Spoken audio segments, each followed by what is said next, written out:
Welcome to Free Range with Gail of Gaia, where we graze on wild ideas.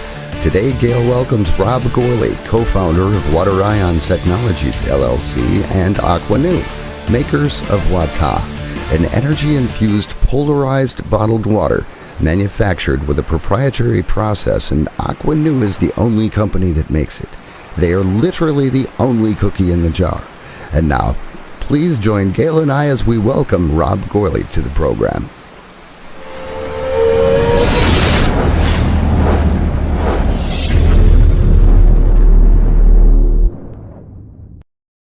Morning, good afternoon, good evening, whatever time it is, wherever you are. This is Gail of Gaia, and this is Free Range, where we graze on wild ideas and interesting concepts. And today we have with us, we have Paul Beener, who happens to be my post-production man and a co-host today because he has some experience with recent experience with Wat-Ahh that he'd like to share. He also has Global Voice Radio in New York, getting that up, and we will be putting this out on that as well. And then we have Rob Gourley, the inventor of this. I think it's literally a miracle water, and it's not like any other water on the planet. I think it's a hard sell because so many people think, oh, it's just another water. It is not just another water. The thing about Rob's water is it has voltage, and we're going to go into that. So, Rob, tell us about yourself and how you came about this discovery. As you know, you can summarize it however you feel comfortable. Well, thank you, Gail, for inviting us on. This whole project goes way back in years, all the way back to 1974, wow, where we started working with water as energy source, and then we realized it had a dramatic effect on humans. And basically, it's an electron-rich water, which provides the body's mitochondria with a source of energy, as well as enabling communication and healing and all sorts of things. And it's a far superior hydration than anything we've seen yet in the water families. I think that's the most fascinating part about it, and the reason why it is far superior to any other type of water, because I remember we said on the last show that regular water can take up to 2 hours for your body to assimilate. Well, this particular water is able to go immediately into the cells because of the voltage factor. Voltage is basically the cause of life, because without it, we're dead. And as our voltage goes down, our pain levels increase, our diseases increase, and so on. And I think that one of the things about voltage that brings it down, it was related to the mitochondria and the ATP and so on. And we really need electrons to heal. And could you express a little more about that, Rob? Yeah, I mean, healing requires energy. I mean, this is something that was a statement I came up with years ago, that, you know, without sufficient energy, the cells will not repair themselves. They'll try to survive, but they will not repair themselves. You actually double the voltage within a cell for it to be able to fully repair itself or replace itself. And it also enables communication. The flow of electrons is extremely important, and that's what the mitochondria is, stripping electrons to power the cells. And that's why you see a difference in the number of mitochondria in the cells of a dormant cell, like a fingernail that's not really moving.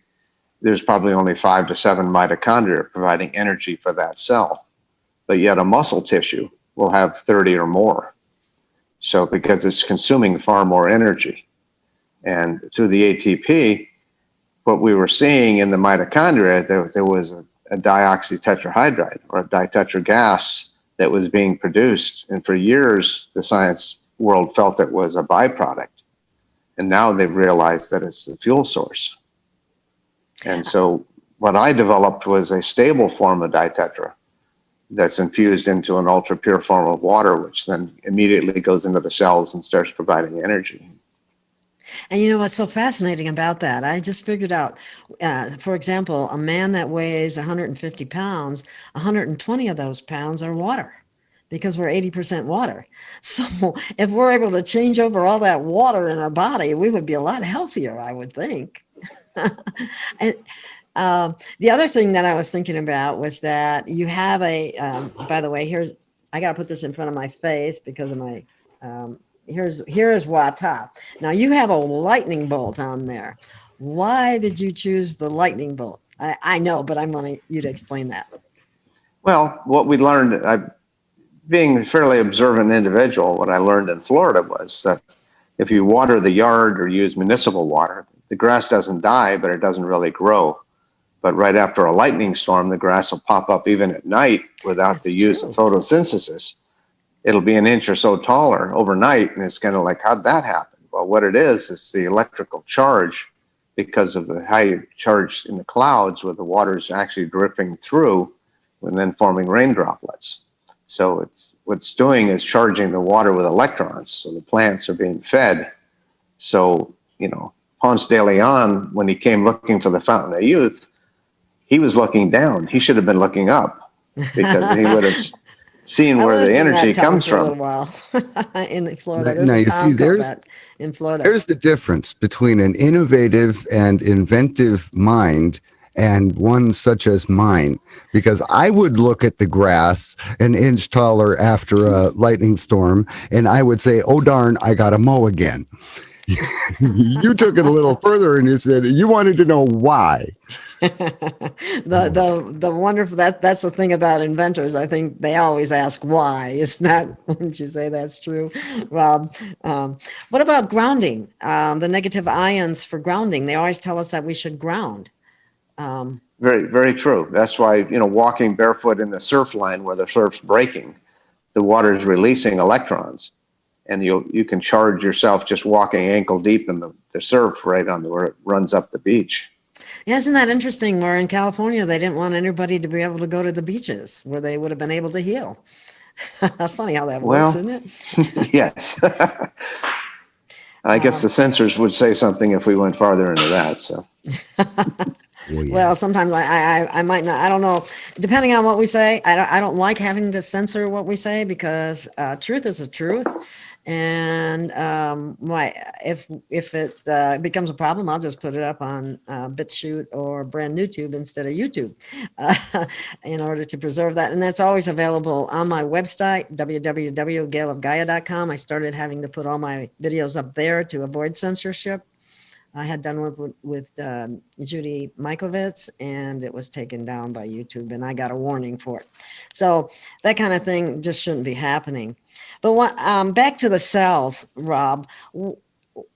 How is this better than everybody thinks that alkaline water is the way to go? And this is different than alkaline water. It's not. Could you elaborate on that some?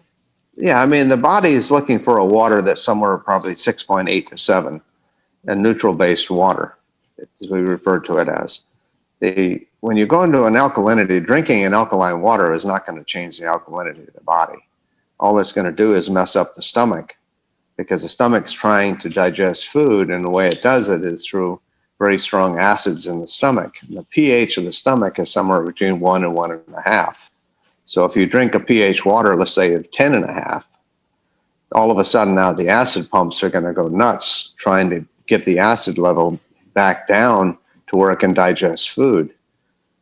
So if you stop drinking the water, what happens is the acid pumps do not slow up anywhere near as fast as they speed up. So now the acid level becomes extreme in the stomach, and you have the ability to have acid reflux, and certain things start to happen to you. So then you try to drink water to put the fire out. But it's very hard to get off it once you get on it, because it takes probably several months to really get off it if you really start to use it. I don't recommend it because you're messing with the internal functioning of your body the way it's designed to function. Mm-hmm. This is an entirely different philosophy than Dr. Robert or Young to a certain extent, but I know that this water works. There's another thing that you mentioned one time about the T cells being affected by this water, which are very important in healing. Could you elaborate on that, please? Well, they keep referring to now, especially with COVID, the T cell immunity.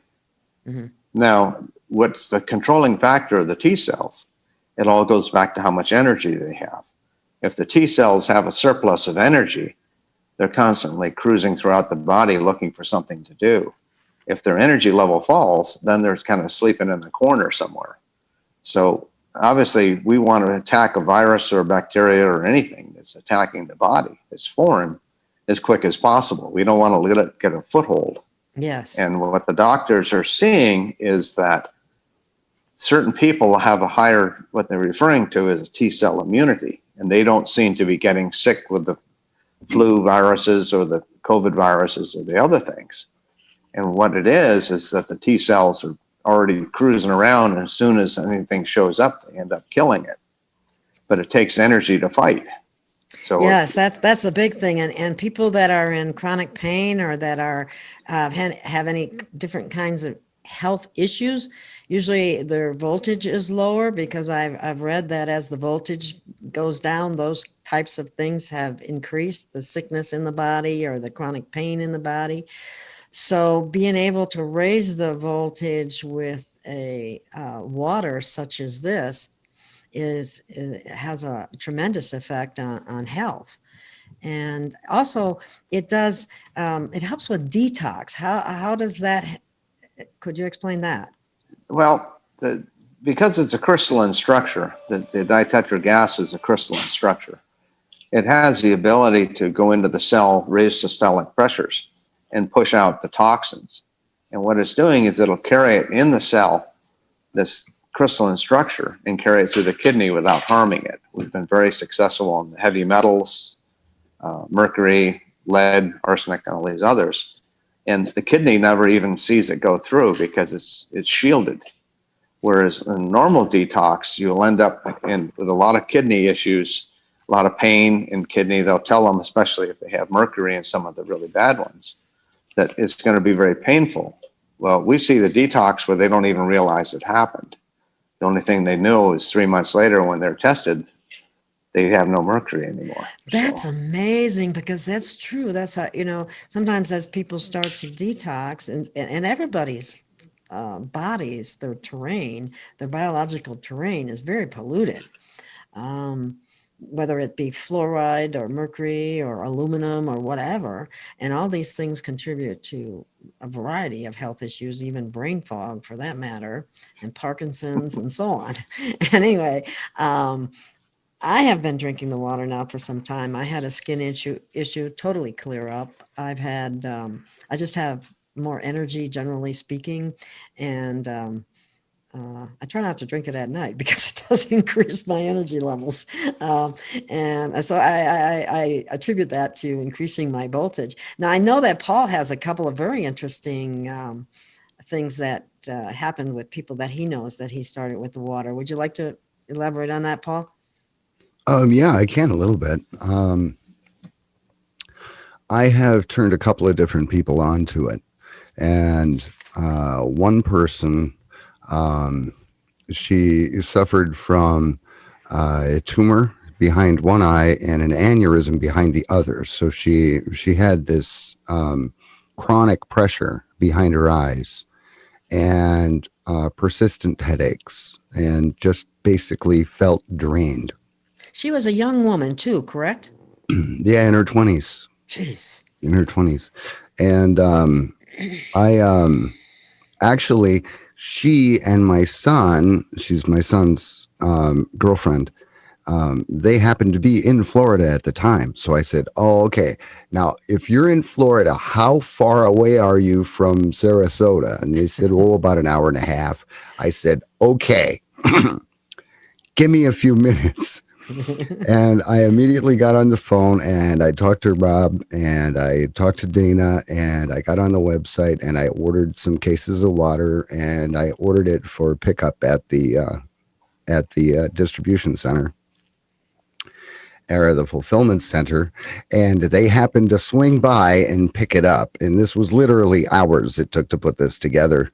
And Rob had given each of them a bottle of water out of the refrigerator, and they drank that in the car. And after she drank most of her water, I asked her how she felt, and she said, "I really don't know what to say." Uh, I said, "Why?" And she said, "Well, I don't feel any pressure behind my eyes, and my headache went away." And this is like a half hour after drinking the water. And I can't explain it. I just feel alive. And I'm going, okay, all right, that's good. Let's stick with it then. And then another one was my ex-wife's sister. She has a history of health problems with her heart issues. She lives in Florida. She drinks a ton of water, just a ton of water, and she has trouble sleeping. And I set her up with a case of the water. And she called me. She started drinking it on Saturday. And she called me on Wednesday and told me that since Monday, her chronic back pain has gone away. She hasn't needed any pain meds for her back. She's sleeping better. She's waking up better. And her brain her thinking is just clearer.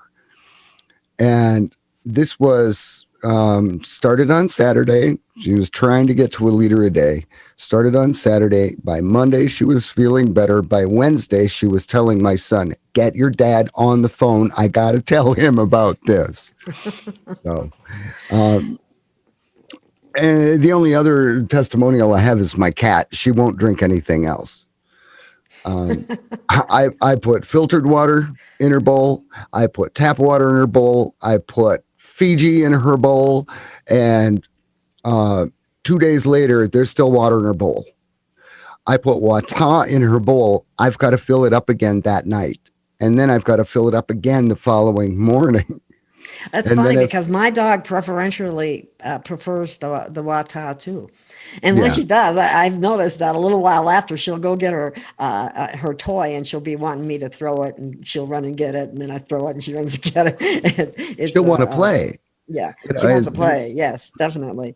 that's So what Abby does. it I mix the certainly is little. energizing. There's no doubt about that. Oh yeah, yeah. Well, I spoil my cat. I give her like a forkful of tuna every couple days or whatever.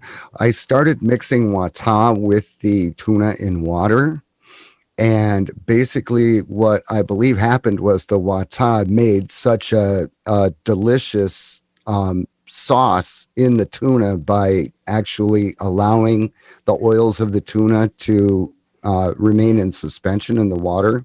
She goes absolutely nuts for it. She'll finish off the bowl in about a minute. So I would assume, and correct me if I'm wrong, Rob, that this water would have very similar effects on animals that it does on humans in terms of healing, energy, and so forth, and voltage.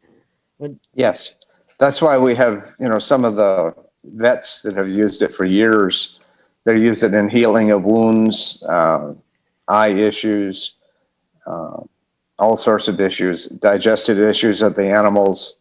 They'll use the water. They'll try everything first, and it doesn't work, and then they'll put them on the Wat-Ahh, and they're fine. Their digestion system comes right around. No, the vets are using it as well as themselves. I mean, we have some amazing stories from the vets on their physical health and not coming down, with the viruses that are running rampant right now, who are on the water. So. Yes, I'm happy to say that I've not gotten anything, and I never wear one of those, some people call them face diapers. But anyway, and I feel wonderful. And the people that are walking around with those are actually making themselves sick. But anyway, I want to go back to something that I had heard on a previous video about the kidneys and dumping a certain percentage of regular water that we drink that's not energized anymore.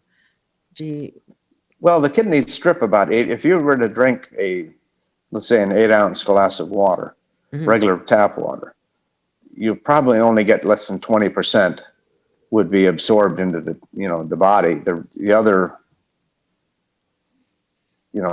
portion is going to end up going through the kidneys and getting dumped. It's very hard for the body to take regular water and get it to actually penetrate the cells and go the places it's needed.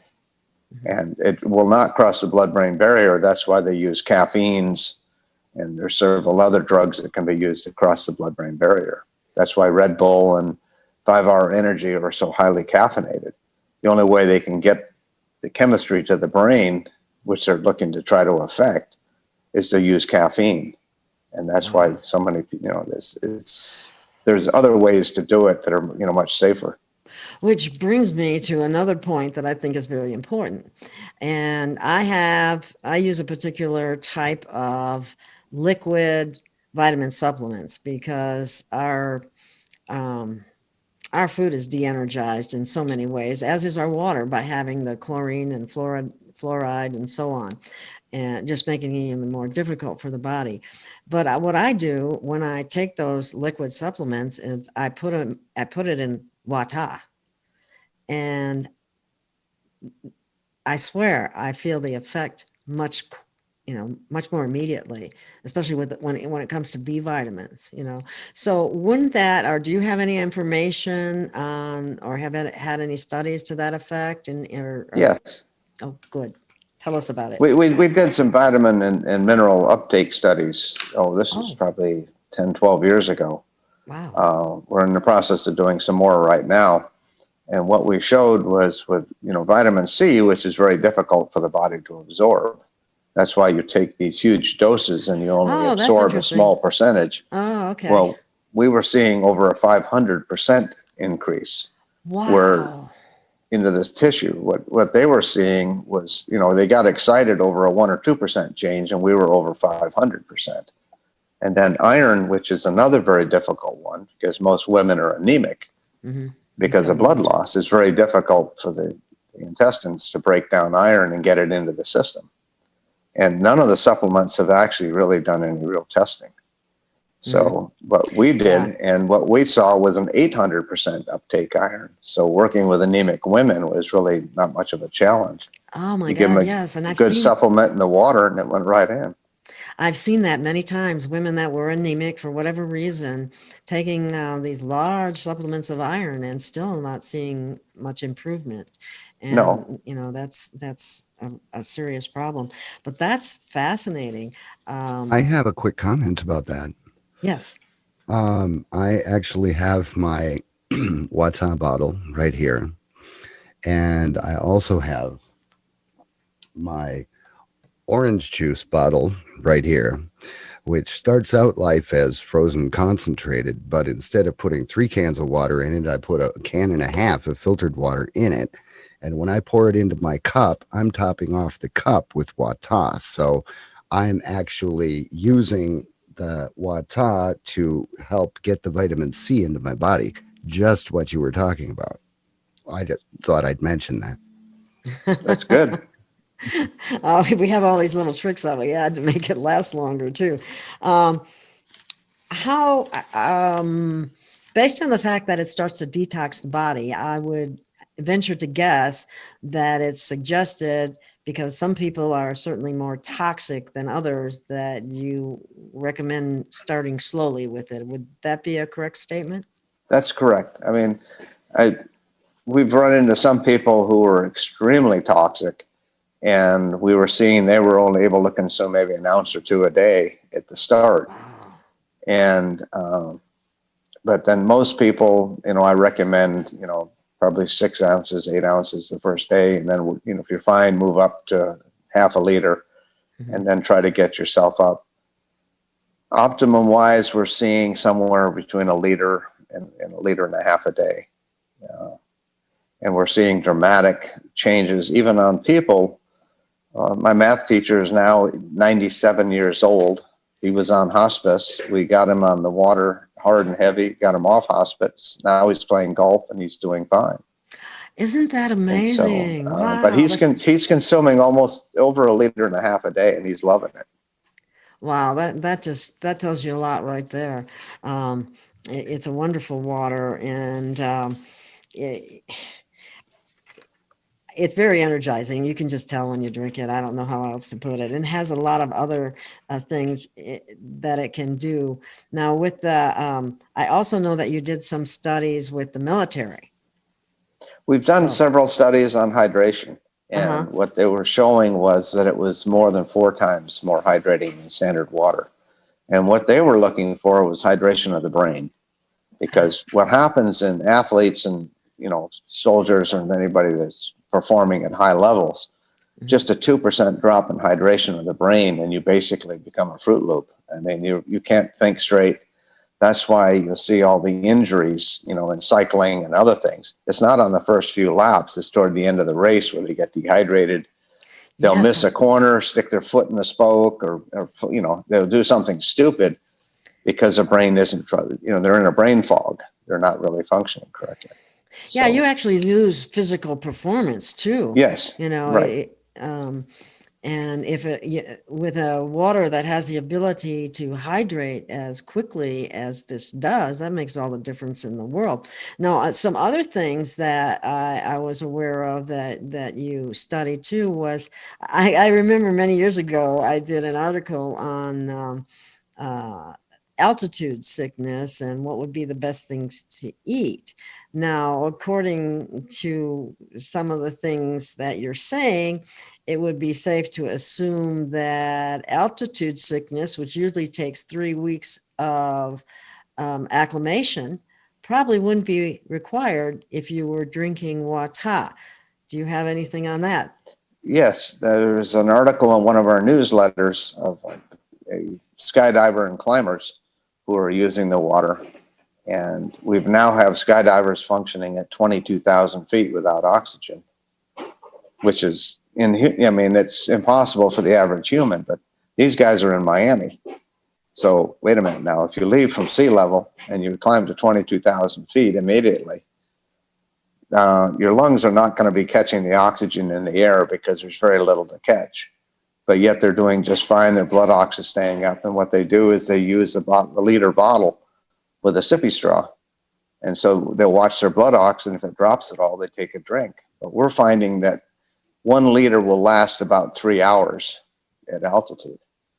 And then we've done a climbing experiment over in Russia, the highest peak in Russia, which is just right at 19,000 feet. Wow. And the gentleman left from Miami, arrived over there in Russia. They took away all but 2 of his bottles. They wouldn't let him take the whole case for some reason. Huh. And so the Sherpas told him he had to spend 2 weeks or more, 3 weeks to acclimate, like you were saying, to try to get your lungs to deal with the thin air. I remember because when I moved from Flatland to Denver for the first time, you get tired really fast, and you're going, oh my God, when am I going to get used to this? I didn't have Wat-Ahh at the time. I wish I had. So the Sherpa told him it'd be 2 weeks or more to acclimate. And here's a man that flew in from Miami. The next morning, he gets the Sherpa up and asks for how long of a climb is it from base camp to the peak? And they said 12 to 14 hours. And so he asked them, could we do it in 6? And they laughed at him. So he woke the Sherpa up after 1 day, and they ascended the mountain, and he did it in 6 hours and 1 minute. Wow.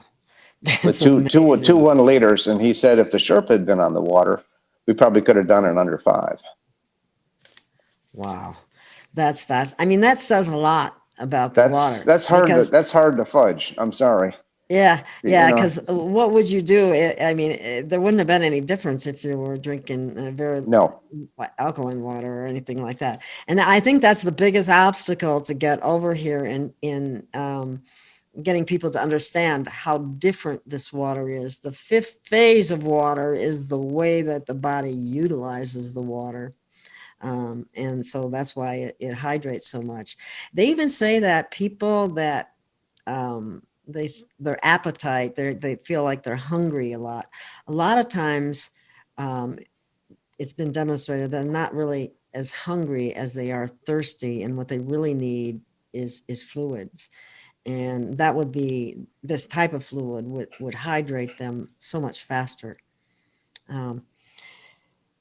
So it's amazing. There was something done with, how does this help with inflammation, for example? Well, the French did a study years ago that they found that, this type of water would provide, superior hydration, and which also knocks out inflammation.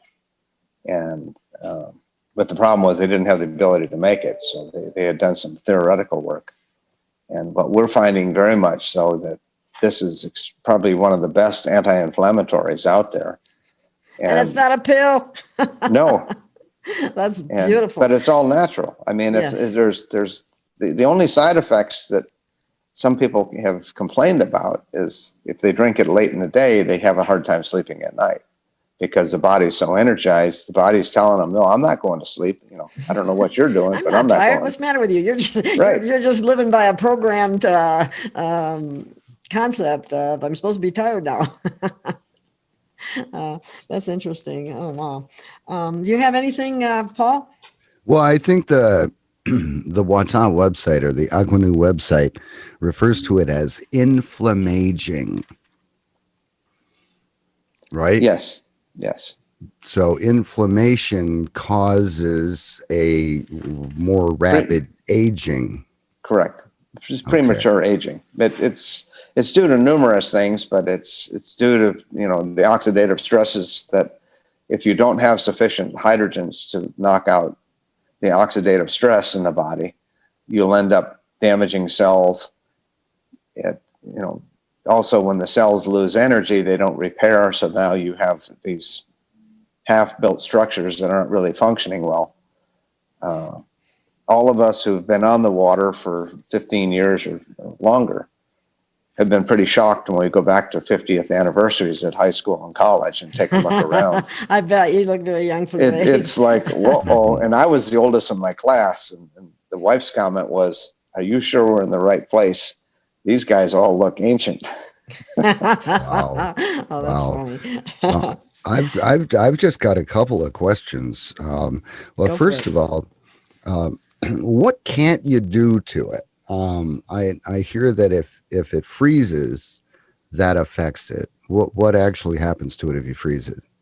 That's the only way you can drive the gas itself will not freeze. The ditetra gas will flow through liquid nitrogen and it will not freeze, which is still a form of water, but it will not freeze, which really shocks some of the science people. But what we've seen is the only way really to get it out of the water is to freeze it and have the cap off. If the cap's on, it'll actually create a bubble in the center of the bottle and then go back into suspension once it melts. So Okay, so it Wow. can freeze and still Yes. be all right. yes. Okay, all right. Yeah. Good question. That's interesting. Okay. And Is then there, normally when we do like coffees and teas and stuff, we'll take it up to 170, 180 degrees. We don't try to take it to full boiling because then you're going to end up losing a lot of the gas because it's active. Will try to come out of solution. Mhm. But it works Okay. well if you're doing a vaporizer or one of these ultrasonic vaporizers. It's phenomenal to use it on your face and eyes and breathe it. I just got a steamer for my face. Oh, good. And I'm using the Watt-Ahh, and I've only got a day's worth of trials. But on the other hand, and moving into the some of the beauty aspects, my hair loves Watt-Ahh. It looks I beautiful. mean, thank you. It used to be, the ends would be dry and broken and so on. And since I started using the Watt-Ahh, I don't have anywhere near as many split ends or anything like that. And so it nourishes hair extremely well. And I'm hoping that it does that on the face too, because I'm drinking it I'm drinking it internally and just started to use it externally. you And look marvelous. And I did, thank you. Anyway, so I'm very excited about this, and I could kick myself in the butt that I didn't use it over a year ago, because I was even going to have you on a show, and I don't know, there was a lot going on in my life, so it was kind of difficult. But I'm just absolutely thrilled with this. And you mentioned that 360 sprayer that Sprayer. Sally's Beauty Salon Beauty, has. yes. They didn't Those have it are, when I went there. So then I just ordered yeah, a you can order steamer them online, but yeah, because they sell out really quick, but they're phenomenal for spraying the skin and the eyes. And also, women use it to set makeup and things like that, because it creates a plume of water, not a spray. It's almost like a cloud coming at you.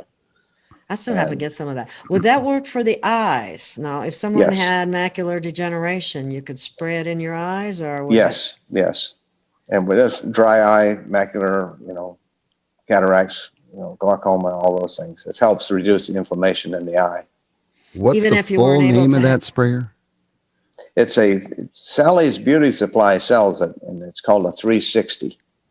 It's just called a 360. Right. Dana, can you hand me one of the sprayers? I'll show you what it looks like. oh, good. Oh, Yeah, because I sweet. was trying to get one, and This is what they look like, and they have a chamber inside, which you see the white chamber.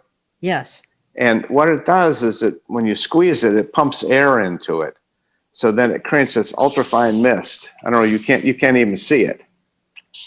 I mean, I'm spraying Yeah, it it's very across the fine. camera. Yeah, it's very It's fine. ultra fine. I mean, it doesn't even drip off your hand. So when you shoot yourself in the face,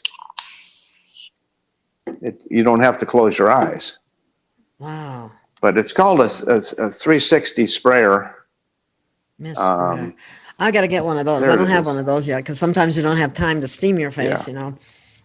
But I keep it in the car at all times, because here, there's a lot of dust in Florida, the dry climate. We have a lot of dust, and your eyes will start to get tired, especially at night. It really helps amazingly on night vision, because what it's doing is it's working with there's a chemistry in the eye called dark purple, which enhances the rods and the cones to see in low light applications. This steps on that even more. So your night vision suddenly becomes unbelievably well. Oh, that's fascinating, because I don't like to drive at night, tell you the truth. But because of the glare and so on. But that would be very interesting. Because I was wondering, it's okay to just spray it right in the eyes, I assume. Yes. Yeah. Yes. And Just make sure you have a bottle you're not drinking out of that you fill it with. Just fill it with a virgin bottle and keep that bottle aside for refilling it. Don't. yeah, that makes sense. That definitely makes sense.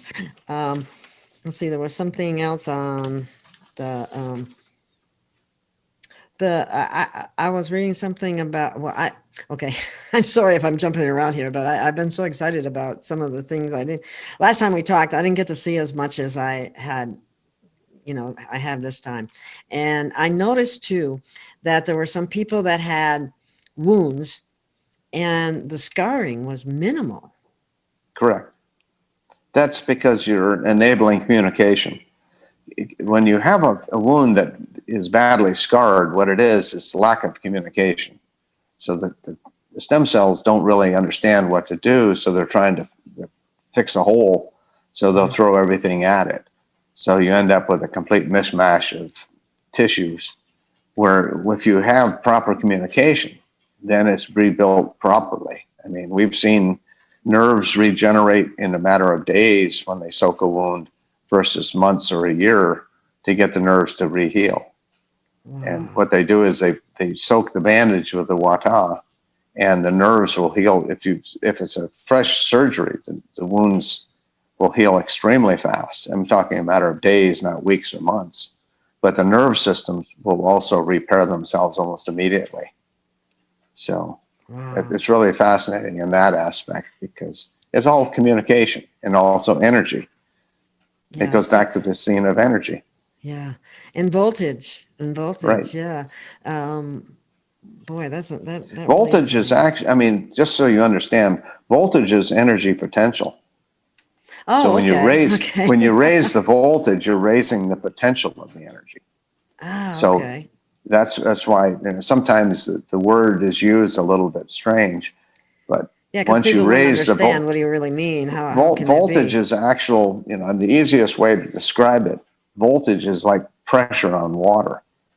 You can have water sitting there at zero pressure, it's not going to move. But you put 100 pounds of pressure on it, that water is going to take off It's like going to crazy. move. So that's the voltage. The voltage is the pressure, and that's the you know, and that's what makes it move. So that's the difference. I mean, you can have a whole lake of water, but it's not going to flow uphill. It's not Oh, going to yeah. provide water to the house. Okay. But if you Wow. have pressure on it, now it'll flow through the pipe and go to the house. So the voltage is actually the potential to make it move. Wow. So, you know, it's like in Star Trek, you know, when they were, you know, fighting these different groups, they would put up what they call this, you know, their defensive shields. And if you have more energy than the other guy, you're going to keep him out. But if your energy is all the way down in the dumps somewhere, it's not going to take much to overpower you.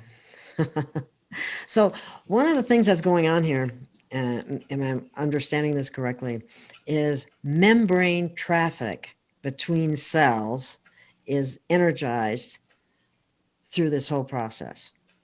Is that correct? Yes, there's two ways into a cell. There's either physical, or you can have an electro differential. And what this is both. This is extremely small in structure, so it will flow through. It's kind of like a mosquito flying through a chain link fence. It's not really much of an obstacle. Kind of like what masks are for. Yeah.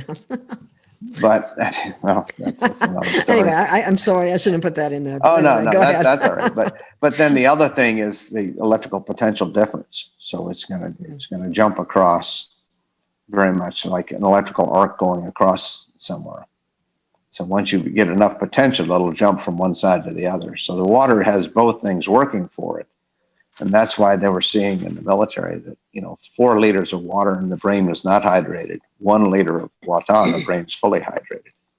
Amazing. Now, So, okay, by fully hydrating the brain, some of the trauma that some of our soldiers have experienced and have the PTSD, have they worked on that at all or found anything well, about that? we've treated a fair number, and we have some clinics that work exclusively with it, and they go through a tremendous amount of water, because what we're seeing is that what's happened in the brain is it's a lack of electrons and protons, which have really messed up the synapses.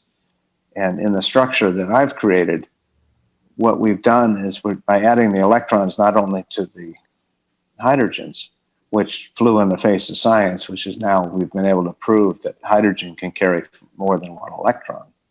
But we're also adding electrons, we found now, to the oxygen, because the outer shells are each short 2 electrons. So once you do that, now the oxygen molecule can very easily donate a proton, because the synapses uses electrons and protons. And we're trying to understand where in some of the brain healing we've seen, as well as people coming out of surgery, the latest anesthesias are actually depleting the brain of protons, so the synapses can't function to block pain. If the synapses isn't going to send a signal, you're not going to realize that, you know, you have pain in your hand, the leg, whatever they're operating on. But the problem is, how do you replace those? And it's very difficult for the oxygen molecule, which carries 6 protons, to pull them out of the center without a greater negative force on the outside. So what we found is that we were donating very, very quickly. So that's when we went back and looked at the chemistry and realized that not only were we adding electrons to the hydrogens, but we feel now that we're actually adding electrons to the oxygen, because we're getting a tremendous donation of protons from the oxygen molecules. And the only way that can happen is to add electrons to the outer shells. Wow. So, you know, for a while there, people were, hydrogen water was popularized and making hydrogen water, but I'm not saying that that wouldn't have any benefit, but it's still not the same as No, this water. no, but and hydrogen's very, you know, if you add hydrogen to water, it's not going to stay there. That's one of the reasons that they have such a short shelf life. It'll actually permeate through the the plastic can go away. Mhm. When you open the cap, it's very tough to capture it because it's not going to bond in solution. We've shown over 8 years stability in what we have, and it's still at 100%. So it's not, even opening the cap's not going to affect it. Wow, that's fascinating. What about, do you have anything, Paul? Oh, I've got lots of stuff. Oh, well, I'm sorry. Go ahead. Okay. We'll inundate you with questions, Rob. Yeah, You're we're wonderful at definitely answering going to them get too, so thank you. the listeners, the viewers are definitely going to get the bang for the buck on this one. I'm telling you. Okay, so does it have any effect on blood glucose levels? Does it have any effect of like balancing them or making it easier for the body to manage them? You're talking about diabetics when you're talking to the glucose. I mean, that's normally where I believe you're heading in that one. We've seen over time that the insulin levels are far more stable, and the amount of insulin required externally to the body seems to drop dramatically. And we've actually had several people who were on several shots a day were down to one chocolate chip cookie at night. So they were very happy to get rid of the shots. Well, yeah. Fascinating. I Also, would think so. in the last program, you mentioned someone that had blood clots. She had a number of blood clots. Yes. That was such a great story. Can you touch on that again? Yeah, I mean, this woman, we feel we can definitely prove what it was. Once the energy, it takes, each blood platelet is ringed with electrons, so they don't stick together.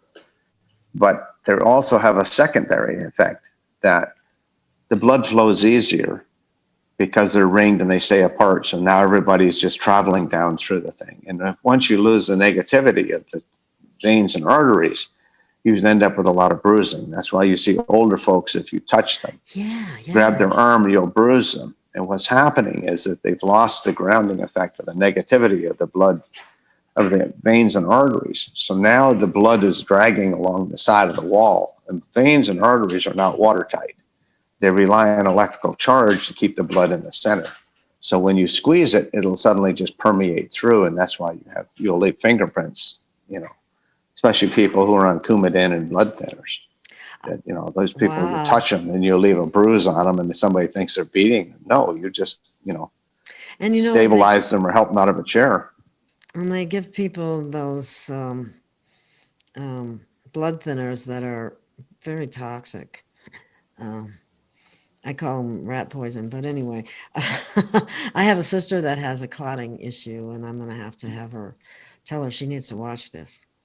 Because what happens with the blood platelets is once you get them separated, and what we've seen, this woman had over 150 blood clots, and one the size of a quarter in one of her lungs. And they basically sent her home they said there was nothing they could do for her. And it was about 10 days later, they found her passed out on the floor in the kitchen. So they rushed her to the hospital. And she was 85, 86 years old. And they rushed her to the hospital thinking a blood clot got loose. So they did a complete scan, and the doctor called in her son and said, something's wrong here, because in 10 days, she went from 150 plus blood clots to 0 blood clots, and said, I don't understand how this could have happened. But her issue was that she was on insulin, and they'd given her a stronger dose percentage, and she made a mistake because she was so used to taking the old percentage. And so when she took the new dose, which was higher percentages, she put herself into insulin shock. So they immediately got her blood sugar up and she was fine. But the doctors were very baffled as to why these blood clots were able to have gone away and not end up killing her. And basically what you're doing is, by donating the electrons, you're actually ringing each one so it now repels the other, so it comes off one platelet at a time. It's not a dissolving of the blood platelet. It's one blood platelet at a time gets charged and leaves, another one gets charged and leaves, until they all finally go back into solution. But when you have a clotting issue, it takes an electrical charge to rip the surface of the blood platelet, which then is like very much like machining metal. It causes these curlicues to come off from the cutter. Well, what happens is when you run across with an electrical charge across the blood platelet, it splits the surface, which then curls up like a pig's tail. And these will link together and cause a clot. So if you don't have sufficient electrical energy, they will not clot. And we've actually had hemophiliacs because they have extremely low voltage and will not clot. Put the water on the wound site and the blood immediately clotted. Oh my God. Okay, so not only does it break up blood clots that are in the body by charging the electrons of the cells, but it also helps the body to clot normally if there's a clotting dysfunction. Correct. I mean, then we have like dentists that use it all the time when they're doing mouth and gum surgery, because the problem is you don't want the infections in the mouth to get into the system. So what they'll do is they'll continually use the Wat-Ahh during the process to keep flushing the mouth.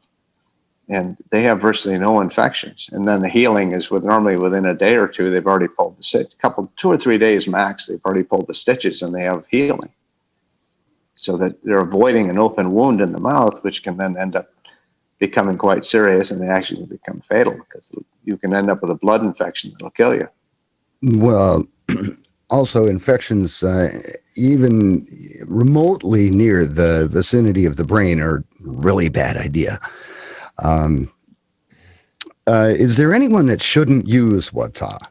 Is there? Oh, I mean, what we recommend is for they're on heavy duty meds, to not take them with the Wat-Ahh because it's going to take out any time release, and it's also going to transport it at a much higher rate. So if they're on some specific meds that they need, I'd suggest they take it on something else, and then maybe half hour, an hour later, you can go back to taking the Wat-Ahh because it will take out the time release. Okay, yeah, niacin flush and all that. Oh, stuff. that's fun. That's fun to mess with them with that.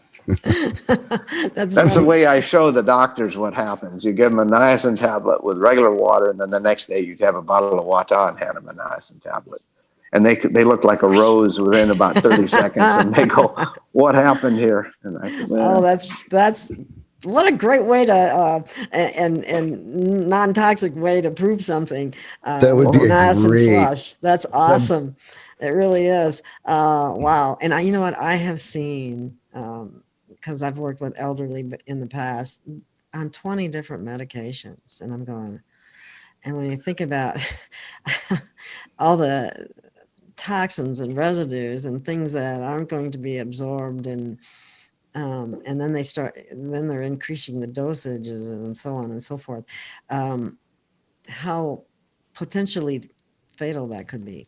And with the use of something like Wat-Ahh, taken very slowly and carefully with your doctor having knowledge of this, it probably could reduce all of that substantially.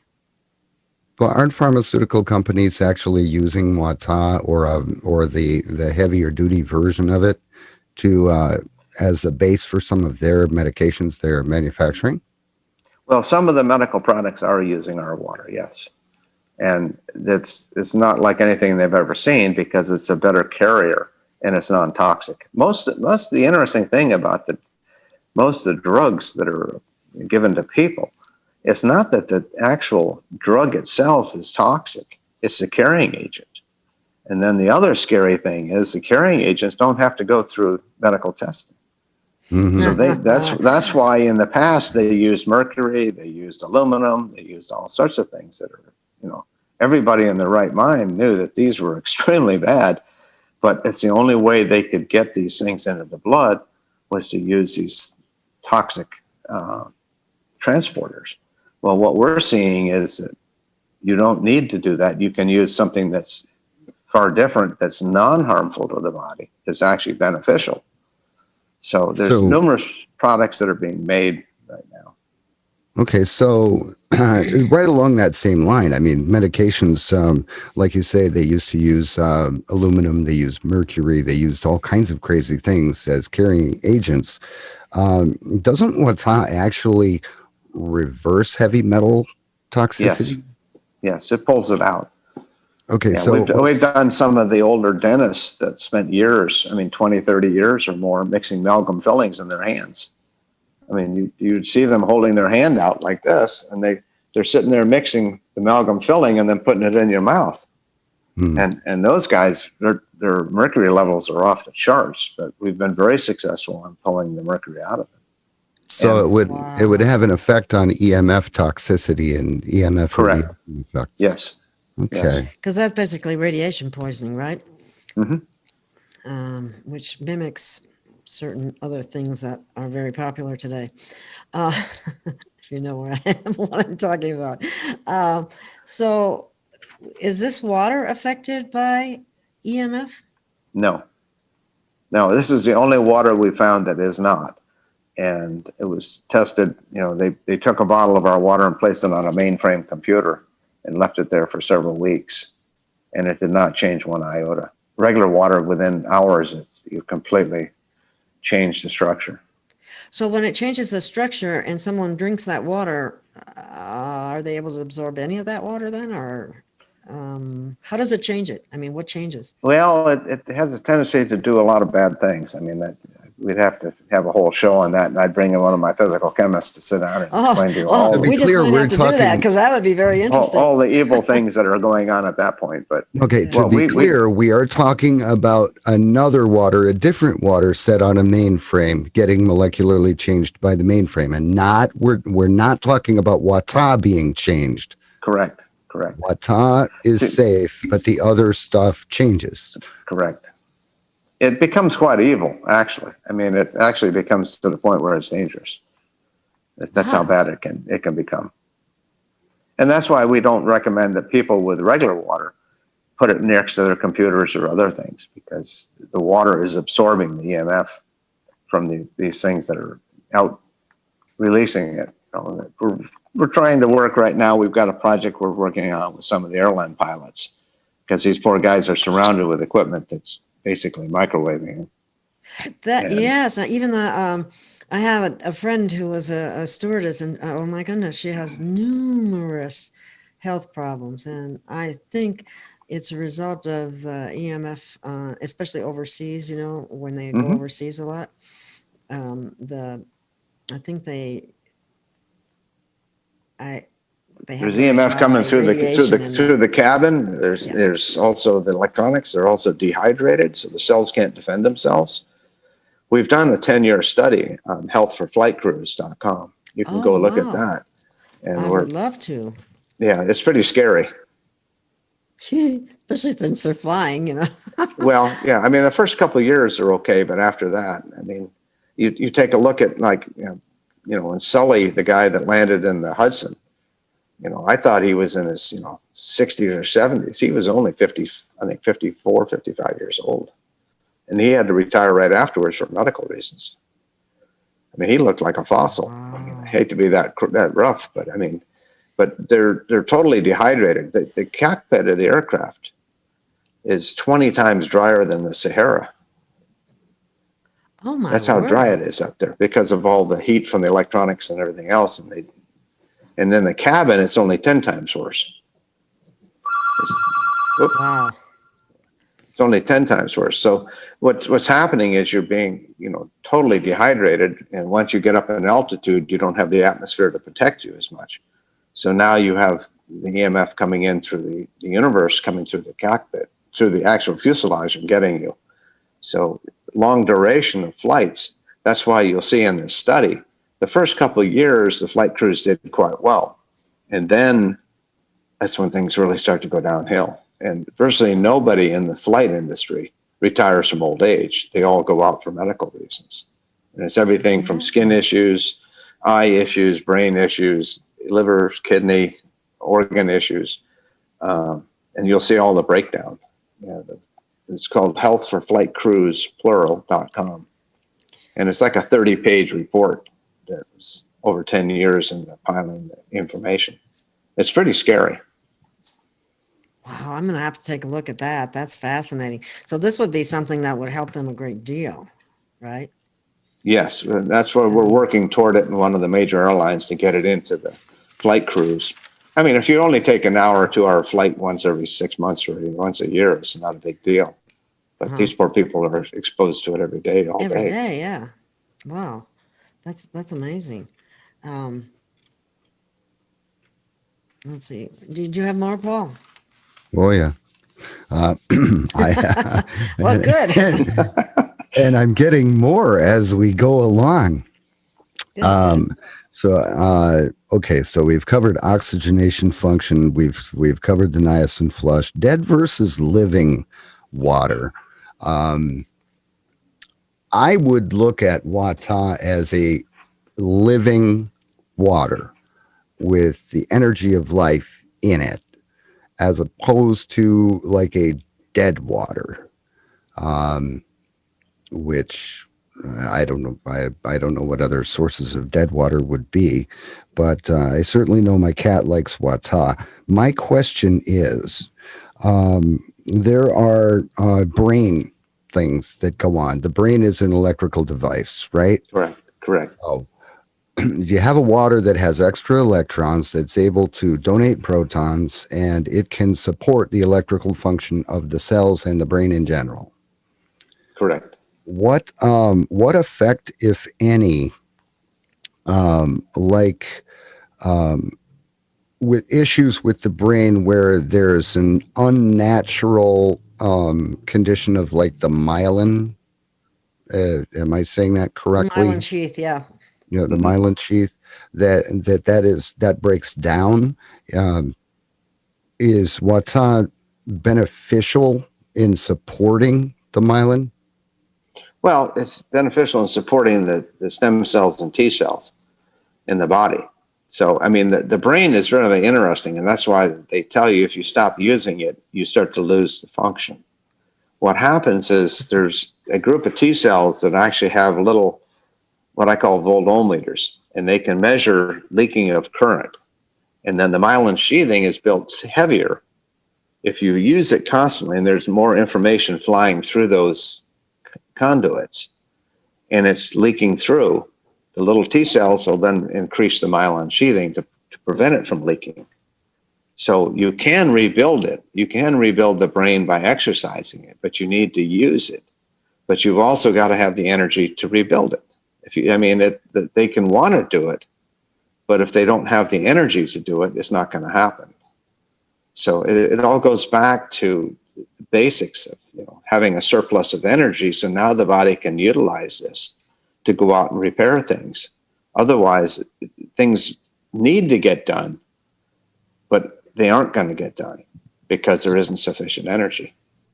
So the body's a perfect machine and it's able to repair itself, but only if it has the tools that it needs. Correct. Okay.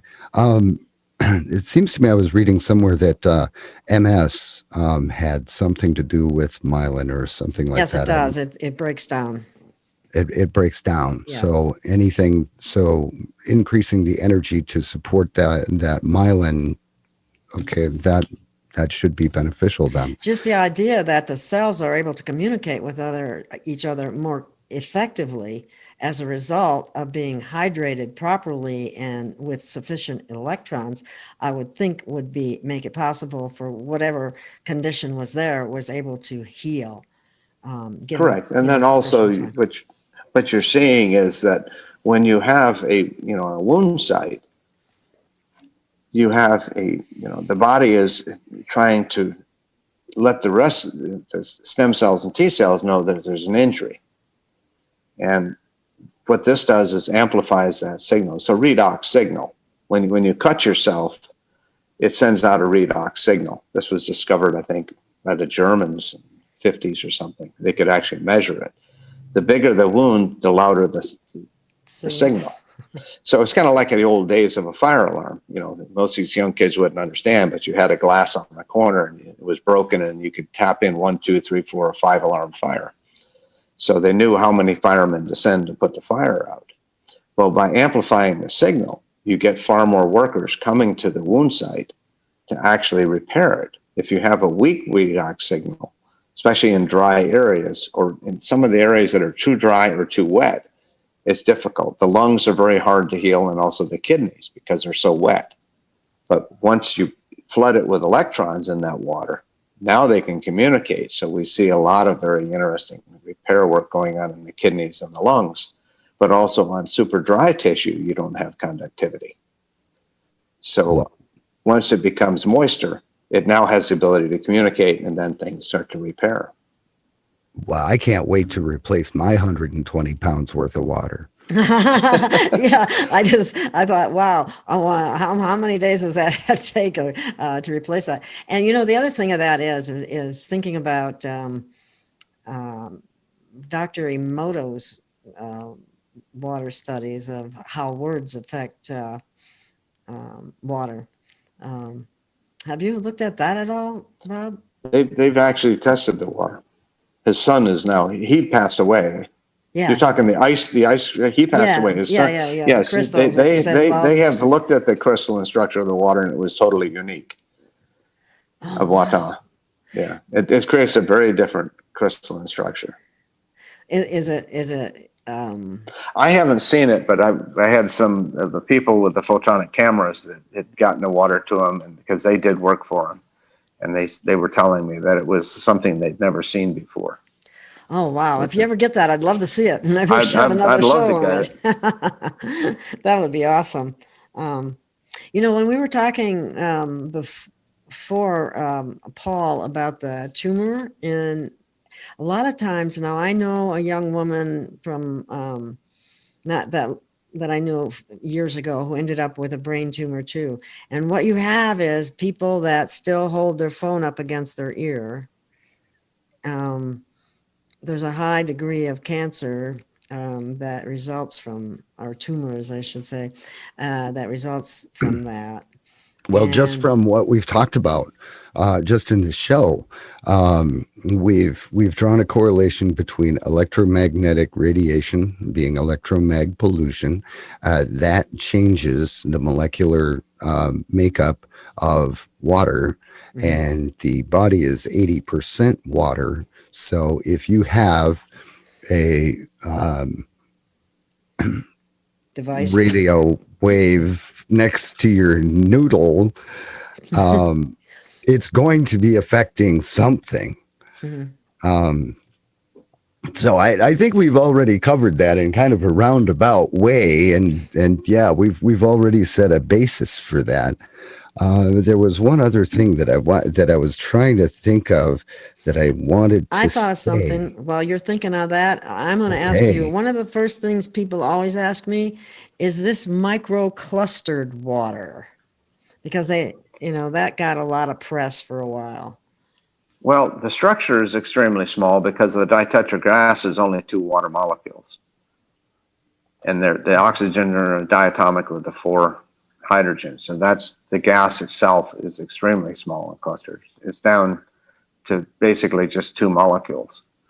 So, that's about as small a cluster as you're going to get, other than a single water molecule. You'd have to, in order to have any kind of cluster, you'd have to have at least 2, right? Right. So okay. That's part of the reason that it has a different permeability compared to regular water. I didn't know how to answer that question, so that's why I'm glad I remembered to ask it, because that was something that I've had people ask. So now you can tell them that when it comes to micro-clustered water, this is as micro as clusters get. Yes, exactly. And that's good to know, because like I said, the problem with getting people to even, look at this is that they just think it's another water, and we have dozens of waters out there, but it is totally different and totally unique, unlike any other water out there. Because I had someone else who was saying that, well, what about silica in the water? Because silica will help detoxify. But again, you don't really need that, because this water will do that just by itself. Was that correct? Do you have a gizzard? I don't have a gizzard. I lost mine years ago. That's why you feed sand, which is silica, to birds and animals. They have a gizzard which uses it to grind up things. Minuscule amounts of silica are probably not bad, but some of the waters out there have quite a bit of silica in them. Fuji water is one of the one purports the silica content and being good for you and that kind of thing. Well, we actually do send water to Fiji, so I mean that must tell you something. Oh, okay, that's a good one. So, and we got some very interesting testimonials from them in Fiji on the water, on helping heal. And one woman had some rather severe injuries, and she's doing phenomenal. Virtually no inflammation, and things are healing very quickly. So she's pretty excited about it. That's amazing. Isn't that the reason why Wat-Ahh is deionized? Yes. So it has the ability to carry nutrients from the food into the cells and carry junk from the cells out of the body. So if you grab those 6 suitcases of silica and stuff them in the water, it's not going to help, right? It's not going to transport much. Okay. That's why I like to use the term membrane traffic, because it makes it flow freely, the way it was probably intended from the very beginning. But our water has become so polluted with so many different things that it's very hard to have really pure water. And when it's super microclustered, I don't even know if I should use that term. But the very nature of this water is as close to the highest utilization that your body could have of any water, from what I've learned and even experienced, because I've drank just about every different water out there at one time or another, and never had any noticeable effects. And I definitely had noticeable effects with this, from being energized and having a skin condition heal. And that's just awesome. Yeah. I've got a question. Well, we were talking about deionization of the water, and it's kind of difficult to get more deionized than distilled. What's the difference between Wat-Ahh and like an ultra pure distilled water? The distilled water still wouldn't have the extra electrons, and it wouldn't have the clusters of 2 oxygen, 4 hydrogen. No, I mean the deionization is, in the water world, is actually considered the same as, like vapor distillation. But what we do is we use it to get all the components out of the water, but we actually do a double DI. We actually go through 2 DIs to get it to a level which is far greater than anybody else. And what we're then doing is we create a batch of about 6,500 gallons of water, and then we infuse the gas into it to bring it to certain levels. It's taken me about 3 years to develop the technology to measure the gas uptake into the water. And what we do is we carry it to certain levels that we want for drinking, and then we carry it to different levels if we're doing other projects with the water. And like the medical grade water, some of that is extremely high. It's rather strange. You can drink it, but it doesn't. It has a metallic taste to it. It's very interesting. It's trying immediately to rip everything out of your tongue and your mouth when you put it in there. So anything that's in the tissues, you'll feel it. But it's not a pleasant water to drink, but it has definite uses, and that's why we make quite a bit of it. But for taste, we take it to about a 50% absorption of what the water could carry. Okay. And I don't know if I was supposed to be doing this or not, but I have a nebulizer because I have like lung issues, and I have on occasion nebulized Wat-Ahh, not with anything else. I don't know if I was supposed to do that or not, but it like broke things up in my lungs, and I certainly felt better afterwards. Well, we use it we have, I've a cousin of mine who's a doctor who's been on a CPAP for a long time. He's ordered a whole pallet of water, and he's been using it for everything from wound healing. But he found out when he puts it in his CPAP, there's nothing like it. He slept like a baby. He wakes up, his lungs are not dried out.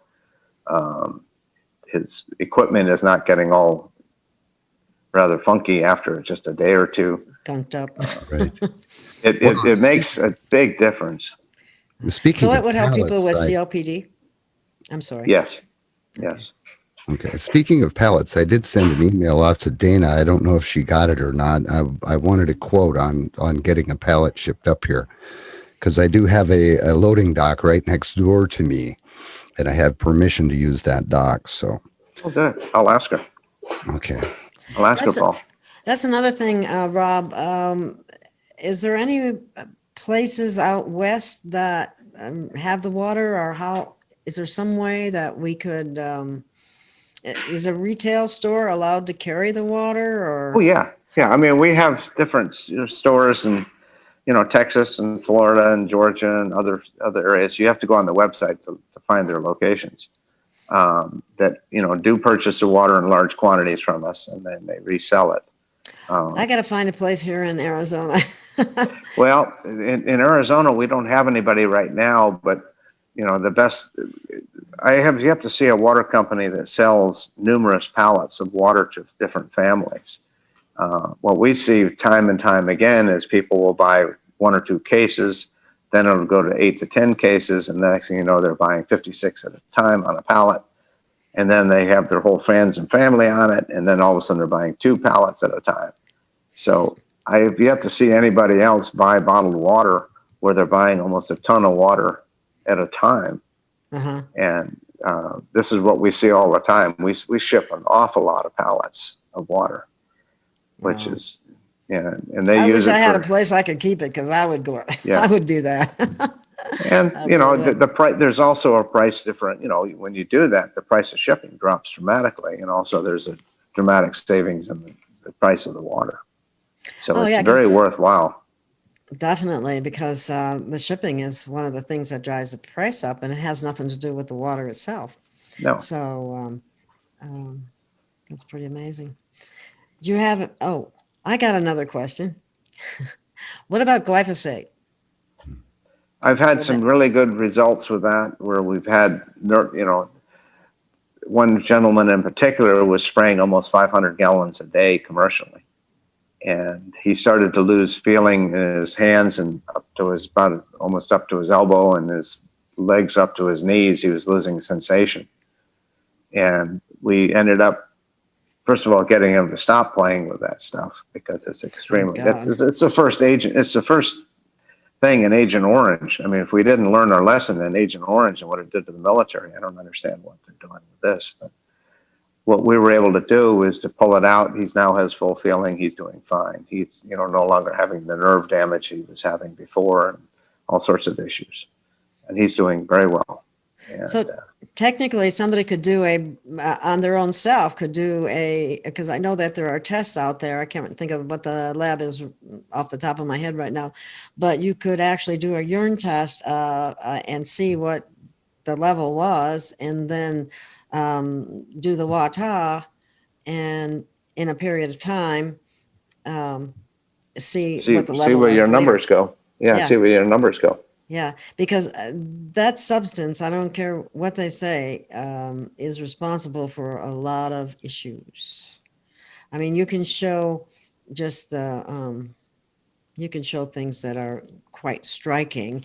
And Dr. Stephanie Seneff is someone I've had on my show, and she's really an expert on it. And I don't know if she knows about this water, but I think I'm going to have to send her a copy of this video. And she may be contacting you. And she's a research scientist at MIT, and she's very highly respected and has been there a long time. Well, I don't know if she's looked at it, but the original most cancers were found on the east and west coast in the industrialized, the major production cities, like up the East Coast, where they had a lot of chemical plants and industries. And out in California, where they also had similar things. They had big refineries and all sorts of things. And the cancer rates were the heaviest. Well, now if you look at it, it starts all the way at the top of the United States like a funnel, and comes down through the wheat belt and goes down the Mississippi into the Gulf. Well, that's where the main cancer line, it's bright red. It comes down like a triangle. goes right down the Mississippi because Wow. the stuff travels in the groundwater. Well, so what people don't realize is they spray wheat with it to desiccate it just before they harvest it. So it is literally loaded with it.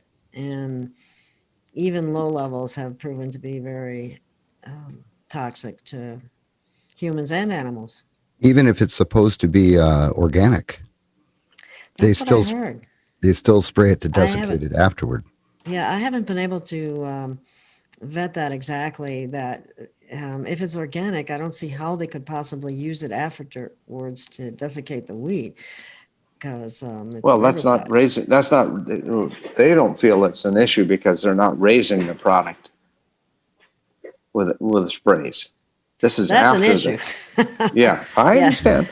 But yeah. but it goes in the ground and now the plant's got it. So, I mean, unless you're going to find new unvirgin fields every time they plant the wheat, I don't know how you're going to get away from it. That's why people benefit from from not eating wheat products.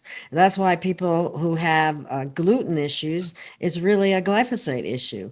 People that go to Italy where they're not using it don't have the same issues with wheat, with noodles or, whatever the wheat product happens to be. And that's a big part of that. Don't try and tell an Italian he can't have bread. Well, theirs over there isn't sprayed with glyphosate like ours is here. We're probably one of the most chemicalized countries around, besides China, maybe. But all of that, adversely affects our health dramatically. Got any more, Paul? Got any other questions? Oh, nothing. I'm pretty much taken care of. I was just doing a little mental figuring here. Lucky for me, I don't have much furniture, so get a pallet of Wat-Ahh. I'm thinking maybe 10 cases equals a coffee table, 12 for a bookshelf, maybe 16 for a computer desk, and I've got better than half the pallet taken care of. Oh, you're funny. Well, it's been a great pleasure speaking with you, Rob.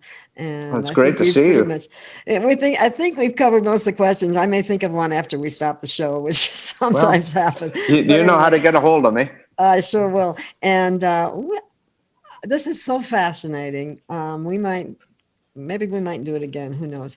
I enjoy talking about this. And like I said, we have so much to detox from in this country that there couldn't be a better way to do it than with water. Or a more natural way. The most natural way. And we can live Paul, a lot longer without food than we can without water. And keep me informed as how your son's girlfriend's doing. I will do that. And just have Dana let me know if she got that email. If she didn't, I can send it again. I did send it to your email address, the one we had issues with. Hang on one second. Dana? Yeah. Paul says he sent a request for a pallet. Did you get it? It went to my email. No, if you could, Can you send it to Dana@AquaNew.com? Dana at AquaNew. I can definitely do that. Send that to her. Okay. And she'll give you the quote on, give us the address and, you have a loading dock, so you're good there. Just send her the address and where it goes and she'll go ahead and get right back to you. Cool. And I'm going to do my darndest to try to find a place that can carry that water here in Arizona. We need it here in Arizona. And Sedona would be a good place for it, too. So, I would think the basement of your apartment building. I don't even know if this place has a basement. Someday I hope I get a house. Yeah. But anyway, that'd be nice because then there would be a basement. Of course, they don't have many basements in Arizona. They have what they call Arizona rooms, but it's not a basement. Right. Anyway, thank you so much, Rob, and thank you, Paul, and thank you, listening audience. And I hope you have found this very valuable information, and because it is. And Rob, again, thank you. Thank you very much. Time to do this wonderful product, wonderful invention, and hello, everyone. This is Gail of Gaia. I'm the founder and producer of Free Range. I do my best to bring you the best in guests and information that's very relevant to you today. I'm making this short little clip today in order to ask you to please contribute to the channel. I'm not monetized by YouTube. I don't sell any products, and I don't have Patreon. So I depend upon your contributions. And I know everyone's having a tough time, but even a small amount from a number of people would help tremendously. So thank you. Please contribute. And again, I thank you from the bottom of my heart. I do need your help. Thank you.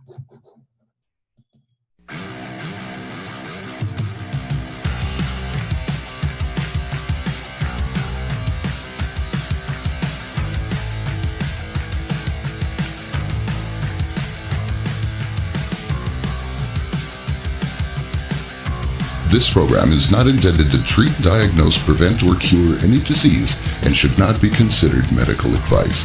The statements herein have not been evaluated by the FDA. The opinions expressed are those of the guests and not necessarily the opinions of Free Range, its producers, principals, or staff. Viewers are directed to consult professional sources before acting on any information presented here.